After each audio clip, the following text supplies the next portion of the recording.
यात्रा में आप सब लोगन के हर्षिता के प्रणाम बा। दुनिया में जितना भी देश बा ओकर इतिहास अलग अलग किस्सा और कहानियन से भरल बा। हमनी के देश में तो इतना कहानी बा जेकरा के सुनत सुनत पूरा जिंदगी निकल जाई, लेकिन तब वो कहानी ना खत्म हुई। ऐसने कहानी से भरल बा हमनी के राजस्थान के माटी, जहाँ वीर रस के खुशबू आवेला। तो आज धर्म यात्रा में हमनी के चलल जाई राजस्थान और जानल जाए रानी सती दादी माँ की कहानी।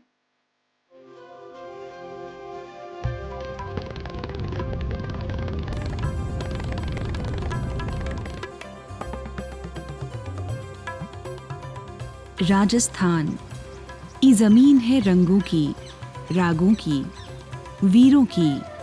ये जमीन है अध्यात्म की, आस्था की, श्रद्धा के द्वारों की।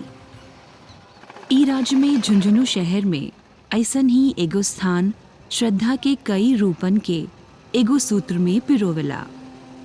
एमे आध्यात्मिकता और ईश्वरीय प्रेम के रंग त झलकबे करेला, साथ ही एकर दरो दीवार एगो नारी के प्रेम और बलिदान के कथा भी सुनावेला। ई मंदिर के एक लंबा इतिहास है। वक्त बितला के साथ ई स्थान से जुड़त गईल लोगन के आस्था और ई आस्था एगो सुंदर सपना आकार लेहलस, जवना के रानी सती दादी माँ मंदिर के नाम से जानल गईल। आज ई स्थान के एगो शक्ति स्थल के रूप में पूजल जाला। एकरा भव्यता में एगो नारी के ऐसन असीम प्रेम के कहानी छिपल बा, जेके अपना प्रियतम पर जान न्यौछावर करे खातिर जानल जाली। ऐसन इतिहास बतावेला कि गुड़ समल ठंडन नाम के राजकुमारी के पत्नी रहली। पड़ोसी राजा ने ठंडन के अति सुंदर घोड़ा पावे के लालसा खातिर इनकर राज्य पर आक्रमण कर दिहलस। ठंडन युद्ध में परास्त होके मारल गईले। इनकर पत्नी गुड़समल हार ना मनली, स्वयं युद्ध के बागडोर संभलली और राजा के परास्त करके मार डलली। असीम प्यार, नारित्व और वीरता के प्रतीक गुड़समल के सती दादी माँ के दर्जा दिहल गईल और उनकर अस्थि कलश पर ई भव्य मंदिर बहुत बड़ आकार लेहलस। रानी सती दादी माँ के दुर्गा माँ और शक्ति के रूप में पूजल जाला। ई भव्य मंदिर लगभग 400 साल पुराना है। जैसे जैसे एकर ख्याति बढ़ते गईल, वैसे ही जुड़त गईल लाखन करोड़न लोगन के विश्वास, और साथ ही विशाल परिसर में जुड़त गईल नया और खूबसूरत इमारतें। आज ई मंदिर लोगन के विश्वास और अविश्वसनीय कलात्मकता के एगो बेजोड़ नमूना है। पूरा दुनिया में मारवाड़ी समाज के घरन में रानी सती दादी माँ के दुर्गा रूप में पूजल जाला। ऐसन लोगन के विश्वास है कि दादी माँ के आशीर्वाद में बड़ा शक्ति है। दादी माँ तुम हो दुर्गा माँ की अवतार, कलयुग में भक्तों की तुम हो तारणहार। त्याग, प्यार, वीरता और आन बान शान से रचल बसल रानी सती दादी माँ की कहानी जारी रही। रानी सती दादी माँ के मंदिर में कोनो भी मूर्ति नहीं खे, ओजा बस एगो त्रिशूल बा, जौन रानी सती दादी माँ के भव्यता और शक्ति के प्रतीक बा। तो आई चले और भी जानल जाओ रानी सती दादी माँ के मंदिर के बारे में।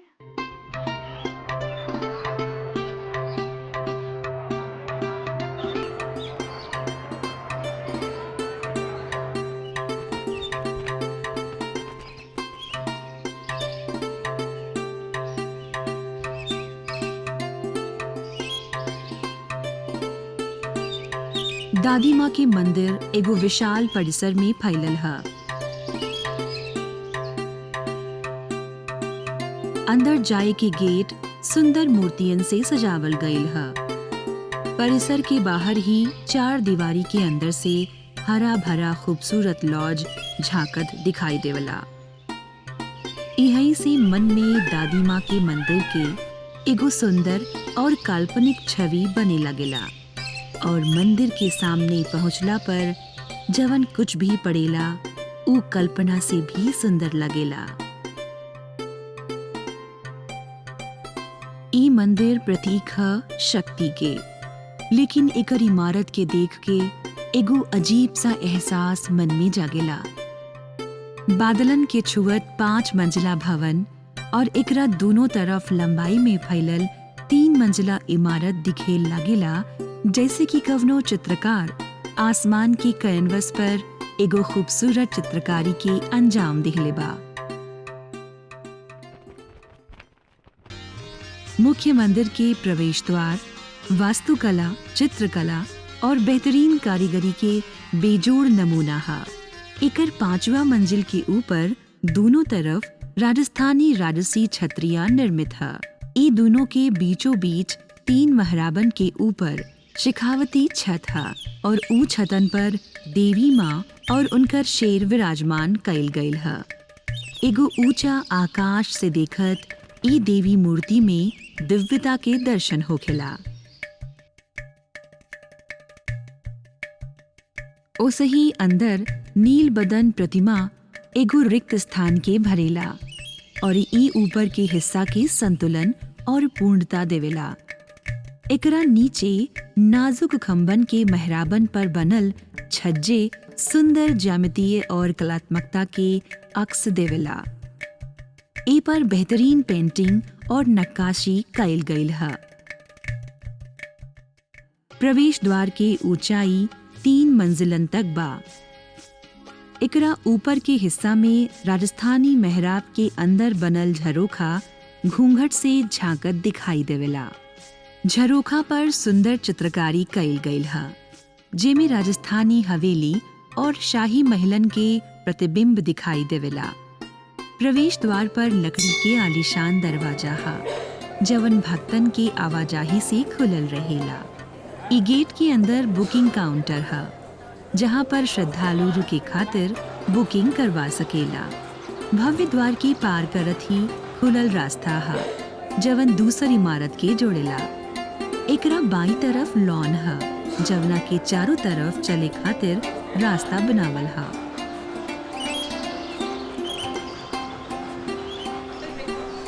तीनों तरफ यहाँ आवे वालन के रुके खातिर कमरा बनावल गइल है। दूसर इमारत में जाए खातिर एगो आलीशान मेहराबदार दरवाजा से गुजरे के पड़ेला।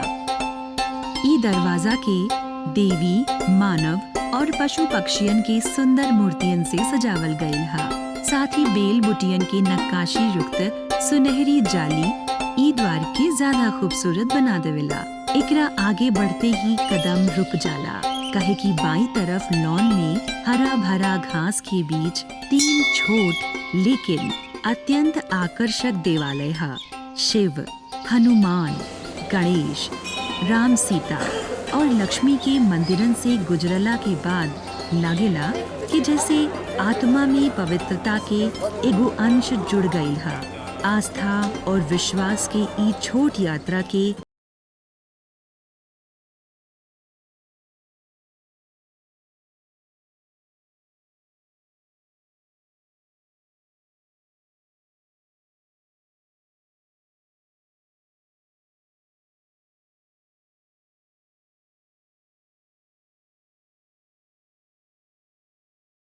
और मन में पावन भाव के जगावेला। शिखर इतना विशाल करे वाला कारीगरन के कल्पना शक्ति के नमूना है और यही तथ्य के गवाह भी है कि ई शिखर के निर्माण में स्थापित कई भारतीय परंपरा और विधियन के बखूबी इस्तेमाल कइल गइल है। ई मंदिर के चारों तरफ हरा भरा घास पर वन्य जीवन के जीवंत मूर्ति सारा वातावरण में कुदरत से नजदीकी के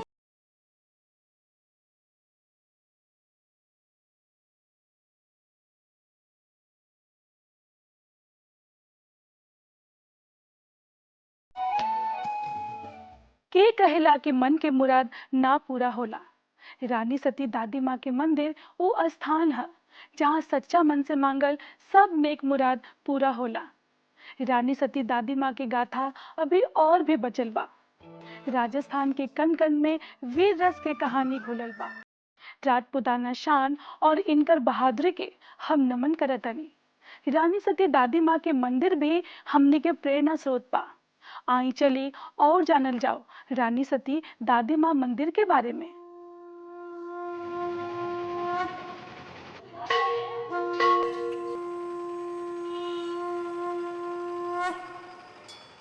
ई मंदिर में अन्य देवी देवता के अलावा दादी माँ मुख्य आराध्य है। मुख्य मंदिर में भी कवनो मूर्ति ना बा, केवल एगो त्रिशूलीय शक्ति के चिन्ह के प्रतीक बा जेकरे आराधना कइल जाला। एही से पूजा खातिर नारियल, रोड़ी, मोड़ी और मेहंदी के आवश्यकता होखेला।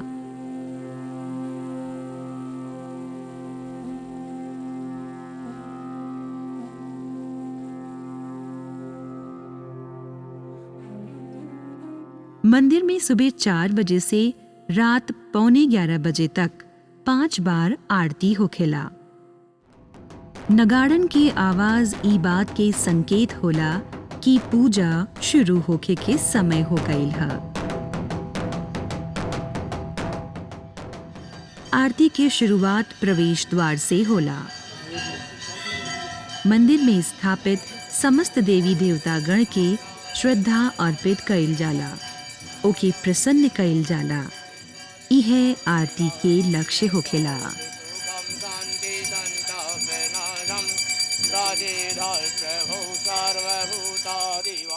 ई देवालय में पूरा दुनिया से लोग आवेला और माँ के आशीर्वाद लेके जाएला। देवी के ई घर के द्वार सबका खातिर खुलल हा। यहाँ धर्म, जाति और ऊंच नीच के कवनो दीवार नहीं खे। सबनी के आस्था के यहाँ पर आश्रय मिलेला। दादी माँ यहाँ पर सबनी के मनोकामना पूरा करेली। ई शक्ति के एगो ऐसन स्थल है जहाँ लोग आपन हर बड़ काम के समाप्त होला पर या उपलब्धि मिलला पर माँ के आशीर्वाद लेवे आवेला। कितना भक्तन के मानल है कि यहाँ पर चमत्कार होत रहेला और स्वयं देख के महसूस भी कैले हा। जे केहू की मनोकामना पूरा होला उस सवा मन प्रसाद माँ के चरणन में समर्पित करेला। दादी माँ के मंदिर में माघ कृष्ण की नवमी और भादो अमावस्या पर विशाल मेला और पूजन स्थल के आयोजन कइल जाला, जिसमें पूरा दुनिया से लाखों भक्त भाग लेवे आवेली। ऐसन मानल जाला कि माघ कृष्ण के नवमी के दिन ही दादी माँ आपन पति के मृत्यु के बदला चुकवला के बाद स्वर्गारोहण कैले रहली। ई दिन यहाँ दरिद्र नारायण के भोजन करावे के परंपरा है, लेकिन आम दिन में भी देवी के दरबार में मन्नत मांगे वालन के सिलसिला नहीं खे थमेला। कहे कि यहाँ के कण कण कहेला नारी शक्ति की कहानी। प्यार मिलता है सबको यहाँ, संवरता है यहाँ सबका जहाँ।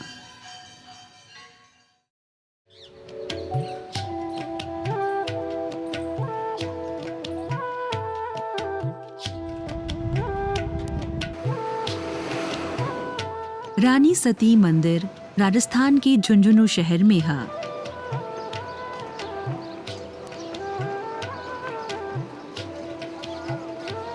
रेल के जरिए यहाँ पहुँचे खातिर रिंगस से ट्रेन बदले के पड़ेला। रिंगस के खातिर दिल्ली से सराय रोहिला से सीधी ट्रेन है। वैसे ही जयपुर से रिंगस खातिर रेल सेवा उपलब्ध है। दिल्ली से सड़क मार्ग से झुंझुनू पहुँचे खातिर पिलानी या रिंगस होके पहुँचल जा सकेला। दिल्ली से झुंझुनू पहुँचे खातिर काफी आरामदायक सीधा बस सेवा भी है। ई सफर करीब 9 घंटा के हा। वैसे ही जयपुर से झुंझुनू पहुँचे में सड़क के रास्ता से करीब 4 घंटा लागेला। जयपुर खातिर दिल्ली और भारत के प्रमुख शहरन से नियमित उड़ान भी है। एकरा बाद यहाँ से टैक्सी के जरिए झुंझुनू धाम पहुँच के दादी माँ के मंदिर के दर्शन कइल जा सकेला। ठहरे खातिर मंदिर परिसर में 500 कमरा बनावल गईल है। आम दिन में यहाँ आसानी से कमरा मिल सकेला। साथ ही उचित दाम में स्वच्छ और पौष्टिक भोजन की व्यवस्था भी मंदिर में ही है। एकरा अलावा झुंझुनू में निजी होटल की भी कमी नहीं खे। ठहरी या रुकी कहीं भी, लेकिन हर कोई के लक्ष्य है शक्ति की ई केंद्र के दर्शन हो जाए और प्रार्थना के साकार होत देखी। आकाश के देवता धरती पर उतरे हिया, पत्थरन में रची बसी एक संपूर्ण सृष्टि है यहाँ। प्रकृति की शक्तियाँ प्रतिबिंबित होती हैं यहाँ। आत्मा के पावन कर दे ऐसी शांति बिखरी है यहाँ। रूप बदलकर दुर्गा ने करिश्मे किए यहाँ।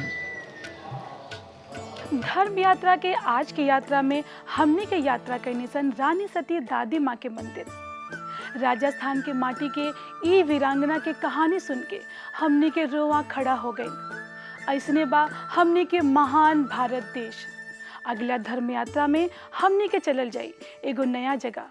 तब तक खातिर हम कहतनी धर्म यात्रा शुभ यात्रा।